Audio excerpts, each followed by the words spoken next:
harus dilakukan kaum muda. Saudara-saudara, perkenankan saya menyampaikan gagasan saya yang merupakan hasil pengendapan perenungan terhadap kehidupan rakyat yang saya kolaborasikan dengan gagasan yang saya temukan dalam pidato Soekarno pada pembukaan Kongres Pemuda seluruh Indonesia di Bandung 15 Februari 1950. Saat ini, diakui atau tidak, kondisi bangsa sedang dalam masa memprihatinkan. Biaya pendidikan yang tinggi, akses kesehatan yang tidak terjangkau oleh sebagian besar rakyat, harga-harga yang terus melambung, penguasaan sumber daya alam bukan oleh bangsa sendiri yang hanya menyisakan remah-remah upah murah. Seperti yang dikatakan Soekarno sebagai kuli di antara bangsa lain, suka atau tidak suka, dengan pasar bebas yang terus menggurita, lewat otak kapitalis dan neoliberalis, merontokkan sendi-sendi sebagai bangsa. Sebuah mimpi buruk yang apabila kita hadapi dengan diam, dengan apatisme, saudara-saudaraku dari Manado, mimpi buruk itu seinci demi seinci jadi sebuah fakta yang menakutkan bagi kita semua. Jelas, kita perlu bangkit. Bagaimana caranya? Ini dari tadi nanya solusi ya. Saya sebenarnya sudah nulis. Saya tawarkan pada Anda semua sebuah resep yang Soekarno katakan, retooling mental kaum muda. Retooling di dalam tubuh kita sebagai generasi muda, di dalam tubuh kaum muda. Apa retooling sesungguhnya? Seluruh pemuda Indonesia harus berpikir dan memiliki rasa yakin, ilmu yakin, ainul yakin, hakul yakin, bahwa satu-satunya jalan untuk menyehatkan kita punya negara, kita punya bangsa, kita punya masyarakat, ialah kembalinya kepada keyakinan terhadap Undang-Undang Dasar 1945, pada demokrasi dan ekonomi Pancasila, kembali pada kebudayaan kita sendiri. Tadi saya mengatakan, gerakan kaum muda harus menjadi gerakan politik kaum muda. Saya tidak bermaksud mengarahkan saudara-saudara pada satu partai politik. Saya tidak bermaksud mengarahkan saudara-saudara, apalagi yang bukan warga Jawa Barat, untuk memilih saya dalam pilkada gubernur Jawa Barat, karena itu pasti tidak mungkin. Saya tidak ingin seperti perayaan Sumpah Pemuda di tahun-tahun lampau, kita sekedar ada pada sebuah perayaan seremoni yang itu-itu saja, begitu-begitu saja dari tahun ke tahun.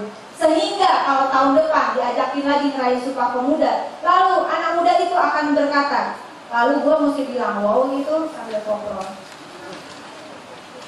Pada hari ini bersama Anda semua, di sini masih ditulisnya Himpunan Mahasiswa Bogor Jakarta.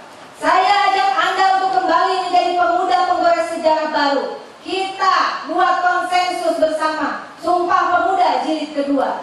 Kita harus punya konsensus bersama pada siang hari ini, mempertahankan ucapan kita bahwa kita telah merdeka dan tidak mau dijajah lagi oleh bangsa siapapun.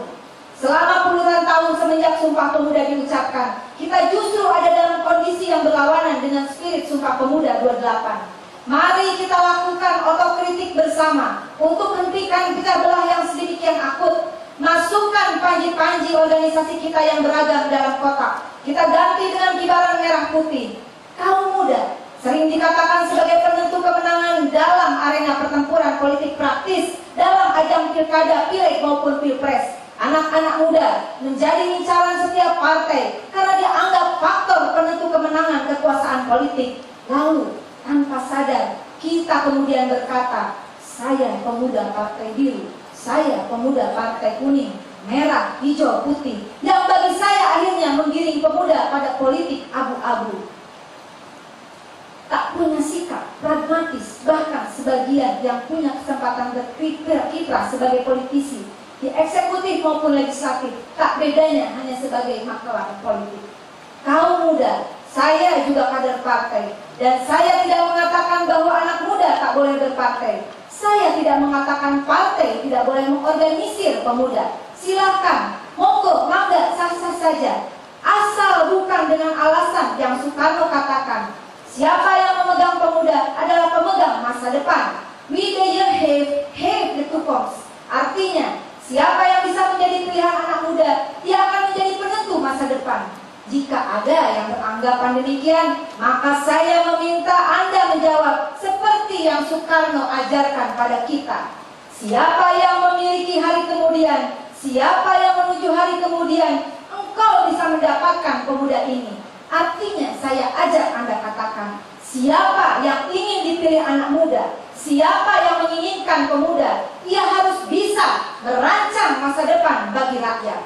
Lawan siapapun yang sekedar menginginkan pemuda hanya untuk kekuasaan politik. Pertanyaan Mas yang baju putih.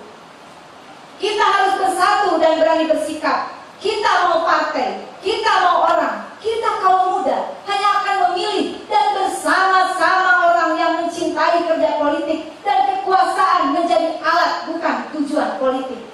Kita pemuda yang gandrung pada kerja politik untuk mewujudkan cita-cita politik sebagai sebuah bangsa, berdaulat di bidang politik, berdikari di bidang ekonomi, berkepribadian dalam kebudayaan.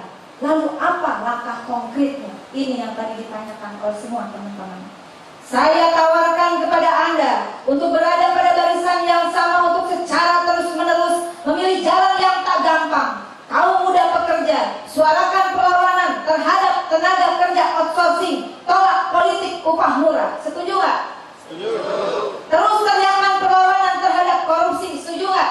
Terus suarakan perlawanan terhadap penegakan hukum yang hanya bertaring pada mereka yang papa. Setuju nggak? Terus teriakan dalam gelombang yang semakin besar. Hentikan impor, berikan perlindungan pada petani dan nelayan, berdayakan rakyat, jangan aniaya rakyat, tolak pencabutan subsidi listrik. Ini akan naik nih Januari 2013. Siap-siap kita gerak bersama. Tolak kenaikan TDL, tolak kenaikan BBM, tolak liberalisasi pendidikan sehingga siapapun berhak memperoleh pendidikan hingga strata tertinggi. Kawan-kawan, anak-anak muda dari perwakilan barangkali seluruh Indonesia, saya tidak tahu jelasnya, tetapi saya meminta Anda semua bantu saya untuk terus-menerus berjuang menghadirkan jaminan kesehatan bagi seluruh rakyat. Undang-undangnya sudah ada, belum tentu dijalankan. Untuk apa? Supaya jangan lagi ada rakyat ditolak dari rumah sakit karena alasan miskin. Hari ini ada 70.000 pekerja akan aksi di Istana dan DPR. Mereka akan mendesak agar 1 Januari dijalankan sistem jaminan sosial, jaminan kesehatan bagi seluruh rakyat dari Sabang sampai Merauke. Hari ini nih kita di sini mereka aksi. Jaminan kecelakaan kerja, jaminan pensiun, jaminan hari tua, dan jaminan kematian harus berjalan dan diterima rakyat mulai tahun 2015. Itu tawaran saya. Kita pemuda yang tidak akan terjebak isu tua atau muda dalam politik. Pilihan politik kita adalah pilihan berbasis rasionalitas anak muda yang ingin mempertahankan Indonesia. Karena kita adalah Indonesia, saya Indonesia, Anda Indonesia. Kita akan kembali memerdekakan Indonesia. Jika Soekarno menancapkan tonggak perlawanan terhadap penindas rakyat dari Bandung 1930, Indonesia menggugat, umurnya baru 29 tahun. Maka hari ini saya tawarkan kepada Anda semua kaum muda, kita akan mulai membebaskan Indonesia, melakukan gugatan-gugatan terhadap siapapun yang memiskinkan rakyat. Saya mengajak Anda semua, kita memulainya dari ruangan ini. Saya yakin sudah guratan nasib bagi Tanah Parahyangan menjadi tempat langkah pertama gerakan kemerdekaan digelorakan. Terima kasih untuk tidak lelah dan bangga menjadi Indonesia. Allah Subhanahu wa Ta'ala, Tuhan Yang Maha Esa, dan doa rakyat tertindas, saya yakin akan menemani perjuangan kita.